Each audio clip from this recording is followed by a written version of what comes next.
Olá, boa noite a todos. Vamos dar continuidade ao nosso estudo do tomo único, né? Módulo 3, roteiro 4, né? A natureza da comunicação mediúnica. Entendemos que todas as comunicações mediúnicas, né? Elas podem ser boas, elas podem ser más, elas podem ser verdadeiras, podem ter um caráter de mentira, de falsidade, né? Mas uma coisa a gente entende que é certa, né? Que a manifestação ela é de acordo com a natureza do espírito que está ali se manifestando, né? Ou seja, um espírito sério, ele nunca vai vir ali para fazer piada ou para querer dar risada ou intrigas, né? Então, isso é importante, né? A manifestação ela é de acordo com o espírito que está se manifestando, né? E também esse espírito que vai se manifestar, a gente já falou disso outras vezes, né? O espírito se manifesta na frequência do médium, né? Ou seja, um médium em boa frequência vai ter mais facilidade a se manifestar neste espírito de grau mais elevado. E médios com a sua frequência vibracional ali um pouco baixa, né?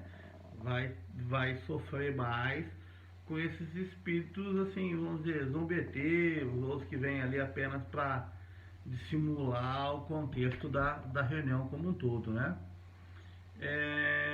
Não basta nos dirigirmos, né, a um espírito qualquer para obtermos uma resposta segura, né, de qualquer questão, ou cerca de muitas coisas, enfim, né? Eles não podem dar mais, assim, vamos dizer, um espírito, quando ele vem se manifestar, nem todos eles têm um critério e um conhecimento para saber de todos os assuntos, né? Um espírito é praticamente como nós encarnados. Ele vai falar sobre os assuntos os quais ele conhece, ou os quais ele ainda vibra nesta frequência, né? Muitas vezes, se for um espírito sério, se eu fizer algum questionamento a ele, ele vai dar apenas a sua opinião pessoal. É um engano nosso entender que uma manifestação espiritual ela é sempre assertiva, ela é sempre correta, ele sempre dá o norte da nossa vida cotidiana, né? Isso são manifestações assim muito qualificadas para chegarmos a esse ponto de entendimento, né? Só que infelizmente muitas vezes nós colocamos nessas manifestações, né, toda a carga da nossa vontade. Nós queremos que essas manifestações resolvam os nossos problemas, né? E nós já falamos também bastante sobre isso, que esse resolver os problemas não cabem aos espíritos, né? Resolver os problemas cabem a nós, encarnados, e irmos trabalhando para evoluirmos e nos modificarmos, né? É uma imprudência e uma leviandade dos médiuns ou dos consulentes, né? Aceitar sem um exame, né, o que vem dos espíritos, né? E também verificar de qual espírito emana essa informação que é dada ao médium, né? Então isso a gente tem que ter muito cuidado com essas manifestações mediúnicas, né? Saber com quem estamos falando, o ambiente que estamos lidando, né? O amparo que temos nessas comunicações, né? Então, nós vamos estar falando ali no roteiro 5, mas vamos deixar isso para daqui a pouco, né? Então vamos falar de algumas formas dessas comunicações, né? Tem as comunicações que elas são assim grosseiras, né? Como que eu vou dizer? Podemos estabelecer, né, como regra invariável e sem uma exceção, que a linguagem dos espíritos ela está sempre relacionada com o grau de elevação ao qual ele já tenha chegado, né? Então é difícil nós queremos que um espírito que ainda esteja lá no seu grau de ascensão espiritual que vá nos falar, vá se manifestar de uma forma serena, tranquila, esclarecendo bem aquilo que pensa e o porquê está ali, esclarecendo seus atos, os motivos pelos quais o fez, né? Então esses espíritos mais grosseiros a gente sempre entende que eles são ligados ainda a, vamos dizer assim, um espírito, essas personalidades de espíritos mais grosseiras estão ligadas ainda a espíritos em evolução, né? Vamos lá. Tem, como eu falei anteriormente, ali umas comunicações, né? Que lá no livro ele chama de comunicações frívolas, né? Que geralmente elas emanam de espíritos assim mais levianos, espíritos zombeteiros, espíritos brincalhões, né? Esses espíritos, quando se manifestam, eles não ligam muito para o que eles estão dizendo, né? E sim, ali eles estão mais preocupados com o show, se eles estão agradando ou não aos consulentes, aquela plateia que está ali assistindo a reunião deles, né? Eles têm muito dessa questão do ego deles ainda muito em alta, para eles se sentirem bem, se sentirem à vontade, né? E eles de proveitoso, vamos dizer, praticamente nada se pode tirar disso, porque não se pode ter muito a confiança no que eles estão ali se manifestando, né? Nós temos também lá no livro que fala sobre as comunicações sérias, né? As comunicações mais elevadas, né? E, geralmente elas sempre são um caráter assim com muita seriedade, né? Tratam de assuntos de relevância, eles tratam de auxiliar um engrandecimento espiritual dos participantes que estão ali, ou do consulente que está lá solicitando algum amparo, alguma ajuda, né? Mas também, mesmo sendo comunicações sérias, né? Nós temos que nos cuidar com as manifestações, de certa forma, também inteligentes, né? De espíritos trevosos, né? Pois existem a seriedade e a inteligência também do lado trevoso, né? Não só do lado mais claro, do lado mais elevado, né? Os trevosos também têm a sua hierarquia de ensinamento e de seriedade em suas manifestações. Então, nós sempre temos que cuidar dessas manifestações, né? Mais uma vez, é importante ali o amparo do local que você está, do local assim como é que vou dizer, do amparo da casa, do entorno, né? Das energias que geram ali, dos protetores espirituais que aquele ambiente tem, né? Então isso é muito importante para essas manifestações inteligentes, né? Elas serem sempre de boa conduta, né? Existem também as manifestações que a gente chama de manifestações instrutivas, como chama o livro, instrutivas. Elas têm manifestações com o intuito de transmitir algum ensinamento.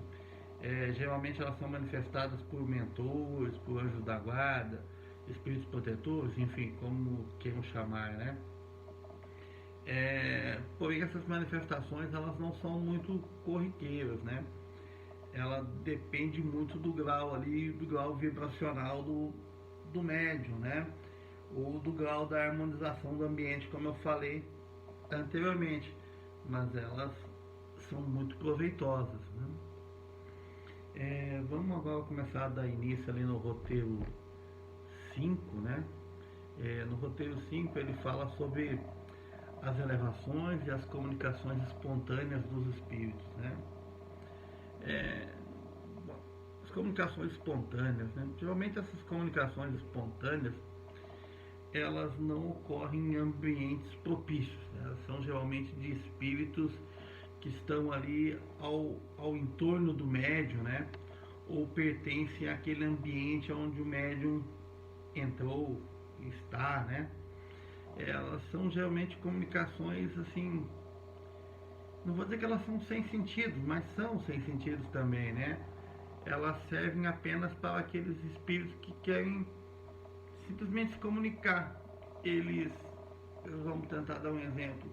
Um médium chega num determinado ambiente, num quarto de uma residência, o médium ali não tem muito preparo, deixa com que aquele espírito, vamos dizer, se manifeste através dele, né? Pode perguntar para quê, né? Então não é muito proveitoso, no meu entendimento, esse tipo de manifestação, né? Porque pode ter a mistificação do espírito, né, que incorporou, ele pode não ser revelado de forma correta, né? ou o médium que vão partir do princípio que o médium que se deixa incorporar ali assim, sem querer, vamos dizer, né? Ele não tem muito preparo. Então, que preparo este médium teria para entender essa incorporação ou entender qual o espírito nele incorporou, né? Qual é a real intenção dessa incorporação, né? Qual é a verdade que esse espírito tem a se manifestar, né? E como eu disse, quem é esse espírito, né? Enfim, essas manifestações devem ser sempre evitadas, pois um médium preparado, né, ele não dá abertura para essas manifestações ocorrerem, como eu disse, em qualquer lugar, né? Cheguei num ambiente, sai a pessoa lá incorporando, quem é que está ali, isso acho que é mais uma questão da vaidade do médium, se ele tem conhecimento, né, do que da realização de algo proveitoso mesmo, né?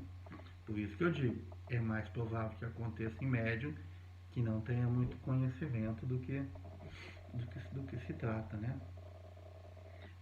Tem a prática também nessas manifestações de evocação, né? Agora entendemos também que essa evocação, se ela é realizada sem muito amparo ou técnica, né? Voltando lá a um ambiente que não é propício, né? Dentro de uma residência, evocar um parente morto, ou pedir ajuda para que vamos dar um exemplo de um pai, uma mãe que já se foram, para que venham ali para auxiliar, uma evocação assim, eu acho que ela é desnecessária também, né? Porque ela pode ser, e é provável que seja muitas vezes negativa. Pois vamos lá de novo a questão do médium, né? Pois pode correr ali de um espírito com quem o médium deseja se comunicar e que esse espírito não esteja em condição ou não tenha permissão para comunicar-se, né? E ali, como nós falamos acima, pode ter um zombeteiro por perto, um brincalhão que venha a se manifestar dizendo ou se passando por aquele espírito que foi evocado, né? Nós temos um exemplo de evocação bastante lá no Livro dos Médiuns, onde Kardec construiu praticamente o livro todo através de evocação, né? Mas é uma evocação de uma forma diferente, onde havia um amparo espiritual, né? Havia todo o amparo, né, para que Kardec fizesse a decodificação do espiritismo, né? Então isso não foi muito importante. E muitas sessões espirituais, elas pregam pela evocação, né? Mas são manifestações em grupos, em locais propícios, com a diversidade de médiuns, que pode ser colocado à prova desse espírito evocado, né?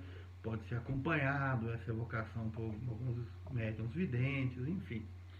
É uma manifestação diferente do que essa evocação por simplesmente em qualquer ambiente, né?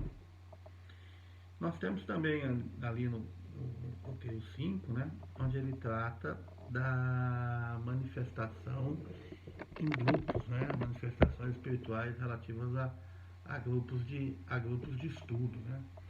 Essas manifestações, elas, no meu entendimento, são as mais produtivas, né, porque um grupo se reúne num local onde já tem um amparo espiritual, né?